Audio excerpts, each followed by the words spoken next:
चंदनपुर गांव में पार्वती नाम की एक औरत फल बेचकर अपना गुजारा करती थी। वो जंगल से अलग अलग प्रकार के फल लाकर गांव में बेचती थी। लोगों को नहीं पता था वो फल कहाँ से लाती थी। फल ले लो फल, मीठे मीठे फल, ताजे ताजे फल। कैसे दिए काकी? आपके फल मुझे बहुत पसंद है।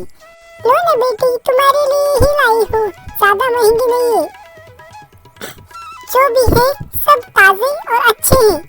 अमरूद है, तरबूज है, सब कुछ तुम्हारा पसंद का। लो बेटी, लो तुम्हें जो पसंद है। हाँ काकी, मैंने और लोगों के बगीचे के फल भी खाए, लेकिन आपके फल बहुत ही मीठे और रसीले होते हैं। आप इन्हें कैसे उगाती हो, हमें भी बताइए। हम भी घर पर कुछ ऐसे ही तरह से उगाएंगे। फल ले लो फल, ताजे ताजे फल, रसीले फल। पता नहीं बहन, पार्वती के फल इतने अच्छे और स्वादिष्ट कैसे होते हैं। पता नहीं कहाँ से उगाती है या किस से खरीद के लाकर हमें बेचती है। लेकिन कुछ भी कहो, उसके फल बच्चे चट कर जाते हैं। ऐसे स्वादिष्ट फलों की तो पेड़ों की तो बहुत ध्यान रखना पड़ता होगा। किसी को नहीं पता था कि पार्वती के फल कहाँ से आते हैं। जंगल के बीच एक नदी थी जो बहुत ही सुंदर और पारदर्शी थी। हे भगवान, इस नदी को तो मुझे पार करना है। हे जलपरी, प्रकट हो जाओ। तभी वहाँ सुंदर जलपरी प्रकट होती है। पार्वती उससे घबराती नहीं। हे जलपरी, मुझे नदी पार करनी है। आपकी दया से मैं रोज फल बेचती हूँ और मेरा अच्छा खासा जीवन गुजर रहा है। ये सब आपकी दया की वजह से है। अगर आप मुझे अपने जंगल के फल नहीं देती तो मैं क्या बेचती, मैं क्या खाती। मैं जिंदगी में हार जाती, लेकिन आपने मुझे मेहनत करना सिखाया। आपकी वजह से ही मैं आज हूँ, इसीलिए मैं आपकी जिंदगी भर आभारी रहूँगी। लोग नहीं जानते फल मैं कहाँ से लाती हूँ, लेकिन मैं उन्हें कभी पता नहीं चलने दूंगी आपके राज के बारे में। हाँ पार्वती, इसका तुम्हें ध्यान रखना होगा। मैं इस जंगल के हर पेड़ और पौधे का ख्याल रखती हूँ। ये फल मेरी ही निगरानी में उपजते हैं। इस पानी का साफ रखना मेरा काम है। तुम अकेली थी, इसीलिए मैंने तुम्हें दिया, वरना मैं इंसान को कभी इस जंगल में आने नहीं दूँ। तुम निष्पाप मन की हो, लेकिन याद रखना कभी इसमें लालच मत करना। जिस दिन तुम लालच करोगी ना, उस दिन मुंह की बल गिरोगी। ये बात याद रखना।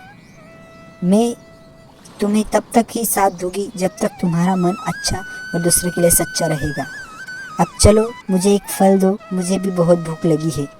तुम तो जानती हो, जब तक तुम मुझे फल नहीं देती तुम नदी पार नहीं करती। मैंने तुमसे यही कहा है कि जब तक तुम मुझे फल देती रहोगी तुम इस जंगल से फल ले जा सकती हो। जिस दिन तुमने मुझे फल देना बंद कर दिया, तभी पार्वती उसे एक मीठा आम देती है। वाह वाह, सच में बहुत ही मीठे आम है। पार्वती जाओ, अब तुम इस नदी को पार कर सकती हो। लेकिन याद रखना, मैंने जो तुमसे कहा है, लालच इंसान को उस तरफ खींच ले जाता है जहाँ से बर्बादी होती है। पार्वती नदी पार कर कर अपने गांव की ओर चली जाती है और फल बेचने लगती है, और वैसे ही फल बेचती है, और गांव वाले उसके फल बहुत ही चाव से खरीदते हैं। वाह पार्वती, तुम्हारे फल तो बहुत ही ताज़े लग रहे हैं। आज भी वैसे हर दिन इतने अच्छे फल कहाँ से लाती हो? बच्चे तो बस कहते हैं पार्वती चाची के यहाँ से ही फल लेना। उनके फल बहुत ही मीठे और अच्छे होते हैं, इसीलिए मैं हमेशा तुम्हारी राह देखती हूँ कि तुम कब आओगी और कब मैं तुमसे फल लूँ। वरना गांव की औरतें तो तुम्हारी फल यूँ गायब कर देती है। हाँ बहन, इसके लिए मेहनत भी लगती है। तुम तो जानती हो कि कितनी मेहनत से मैं जंगल से फल लाती हूँ। वहाँ भूखे जानवर रहते हैं, खतरनाक शेर। अगर कोई कभी सामने आ गया, समझ लो मौत ही है। लेकिन जान पे खेल कर मैं ये फल लाती हूँ और अपनी ज़िंदगी गुजारती हूँ। अकेली औरत को तो ये सब करना ही पड़ता है, वरना मैं खाऊंगी क्या, करोगी क्या? अब आप ही बताओ। फल ले लो फल, भाई बहन, अच्छे अच्छे फल, एकदम मीठे ताज़े फल। पार्वती फल बेचती रही। वो अकेली रहती थी, ना उसका कोई पति था ना उसका कोई बच्चा, लेकिन वो अकेली ही बहुत खुश थी। एक दिन उसकी सहेली ने कहा, अरे पार्वती, तुम्हारे फल तो कितने अच्छे होते हैं, लेकिन हमेशा कम पड़ जाती हो। तुम ज़्यादा फल लाया करो ताकि तुम अपने लिए और कमा सको, बड़ा घर बांध सको, खुद के लिए कुछ ले सको, कुछ के लिए कुछ नए जेवरात बना सको। कब तक ऐसे ही रहोगी? कब तक दो पैसों में जिंदगी बिताते रहोगी? पार्वती के मन में ये बात घर कर गई। वो सोचती रही, मैं जल परी को रोज एक फल दे देती हूँ और वो मुझे एक टोकरी के अलावा कुछ फल लाने नहीं देती। आज के बाद जल परी को फल देना बंद। मैं उसे बिना बुलाए ही नदी पार कर लिया करूँगी, तो फिर मुझे उसे फल देने की ज़रूरत नहीं। ये अच्छी तरकीब है। पार्वती ने दूसरे दिन वैसे ही किया। नदी के पास आकर चुपचाप, चलो अभी यहाँ से चुपचाप निकल जाती हो, नदी पार कर ली बिना जल परी को बताए हुए और फल बेचने आ गई। फल ले लो, फल, मीठे मीठे फल, ताजे ताजे फल, जो भी खाए भूल ना पाए। पार्वती मन ही मन सोची, देखो आज तो जल परी को पता ही नहीं चला। ऐसे ही रोज करा करूँगी।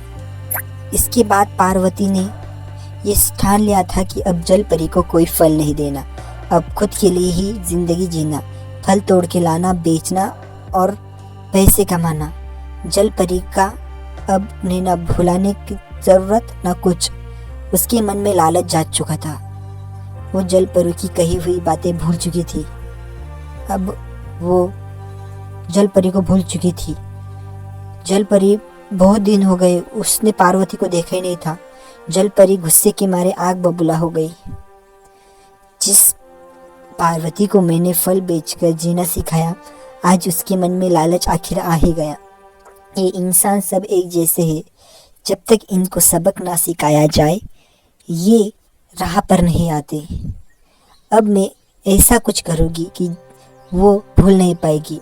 हे मेरी शक्तियों, बना दे उसके फल को जहरीले सांप। तभी जल परी के जादू से जो फल मीठे और रसीले थे वो सांप बन गए और उन्हें ही पार्वती बेचने चली गई। जल परी का जादू कुछ ऐसा था कि सिर्फ पार्वती को फल दिखेंगे, बाकी सबको वो फल जहरीले सांप।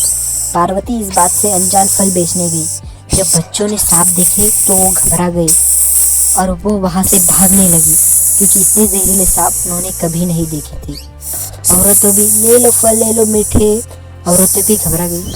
हे भगवान, ये पार्वती पागल तो नहीं हो गई है? इतने जहरीले सांप जंगल से पकड़े लाए, मर जाएंगे। भागो, इसके पास कोई मत आओ, इसके फल कोई मत लो। ये बहुत ही जहरीले सांप बेचने लगी है, ये फल से सांप बेचने लगी। भागो, कहीं जान न चली जाए। पार्वती को समझ नहीं, भगवान ये क्या हो रहा है? सभी फल को सांप क्यों समझ रहे हैं? मुझे तो कुछ समझ नहीं आ रहा। मुझे ये किसी का तंत्र मंत्र लगता है, किसी ने मेज पे जादू किया है। पार्वती ने बहुत दिन कोशिश की लेकिन उसके फल बिके ही नहीं। हे भगवान, अब मुझे समझ आ गया कि मेरी गलती कहाँ हुई। मैंने जल परी को फल नहीं दिए। अब यही उसकी सज़ा है कि गाँव वालों ने मुझसे फल लेना ही बंद कर दिए। अब मैं इन फलों का क्या करूं? कैसे जीऊं? जो जिंदगी चलती थी अब वो भी खत्म होने आई है। अब मैं क्या करूं? पार्वती रोने लगी। अब उसे जल परी के पास जाने के अलावा कोई रास्ता नहीं था। हे जल परी, कर दो मुझे माफ, मेरे सामने आओ। जल परी सामने आई। मुझे माफ करो जल परी, तुमने जो बात कही थी मुझसे बहुत बड़ी भूल हो गई, मुझे सजा दो। तुमने मुझे सजा देकर बहुत अच्छा किया। कोई गांव वाला मुझसे फल नहीं खाता। हाँ पार्वती, मैंने तुम्हें पहले ही समझाया था, लेकिन तुम लालच में आखिरकार आ ही गई। मैंने कहा था इंसान लालच ही करता लगता है जब उसे कुछ ज़्यादा ही मिल जाए। तुम्हें फल उगाने नहीं पड़ते, सिर्फ तोड़ के बेचने होते हैं। उसमें भी तुमने लालच किया, इसकी सजा तुम मिली। हाँ जल परी, लेकिन अब मुझे खाने को भी नहीं नसीब है। मैं फल भी कितने दिन खाऊं? अनाज तो खरीदना पड़ता है। मुझे आखिरी बार माफ कर दो, मैं ऐसी गलती दोबारा नहीं करूंगी जल परी। ठीक है पार्वती, मैं तुम्हें एक और मौका देती हूँ, लेकिन तुम अब सिर्फ हफ्ते में 3 ही दिन जंगल में आ सकती हो। अब 7 दिन तुम जंगल में नहीं आ सकती, सिर्फ 3 दिन आकर ही फल ले जा सकती हो। और जल परी ने अपना जादू काट दिया और फल को पहले जैसे किया। धन्यवाद जल परी, अब मुझे समझ आया कि लालच इंसान को अंधा कर देता है और उससे वो चीज़ छीन लेता है जिसका वो हकदार होता है, और जो उसके पास होता है वो भी छीन लेता है। मैं आज के बाद कभी लालच नहीं करूँगी। हाँ, इसी सीख पर कायम रहो, तभी तुम इस ज़िंदगी जी पाओगी, वरना रास्ते के हर पल में लालच ही लालच है। उसके बाद पार्वती फल बेचने की, फल ले लो फल, ताज़े ताज़े फल। गांव वालों ने उससे फिर से विश्वास किया और सांपों वाला किस्सा एक बुरा सपना समझकर सभी गांव वाले और औरत सब बच्चे भूल गए और पार्वती चाची से फिर से प्यार से फल लेने लगे। लो बच्चे, ताज़े ताज़े फल, आज एक फल के ऊपर एक फल है तुम्हारे लिए।